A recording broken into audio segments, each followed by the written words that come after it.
வரப்போகுது. நம்ம உண்மையா இருக்கிறோமே, பரிசுத்தமா இருக்கிறோமே, எப்போதும் ஜெபம் பண்ணி கொண்டிருக்கிறோமே, எப்போதும் வேதத்தை வாசி கொண்டிருக்கிறோமே, எப்போதும் ஆண்டவரை நோக்கி பார்க்கிறோமே, ஏன் நம்முடைய வாழ்க்கையில சோதனை போராட்டம் நினைத்துக் கொண்டிருக்கிறேன்? எனக்கு அன்பான தேவ பிள்ளை, ஒரு நாள் வரப்போகுது.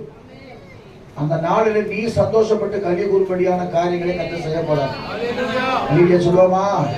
அதுதான் சங்கீதக்காரர் சொல்றார் 40ஆம் சங்கீதம் 1ஆம் வசனத்துல, கர்த்தருக்காக நான் பொறுமையோடு காத்திருந்தேன், அவர் என்னிடமாய் சாய்ந்து. அப்ப என்ன அர்த்தம்னா, பொறுமையோடு காத்திருக்கிற பிள்ளைகளுடைய கூக்குரல் கர்த்தர் சமூகத்தில் கேட்க போகுது. இல்லையா சொல்லுவோமா?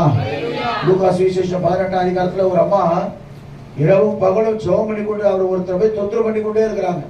அப்ப ஆண்டவர் சொல்றாரு, அப்ப இரவும் பகலும் நீ கூப்பிடுறது கர்த்தருக்கு தெரியுமா தெரியாதா? அவர் ஒரு நேரத்தை வச்சிருக்கிறார்.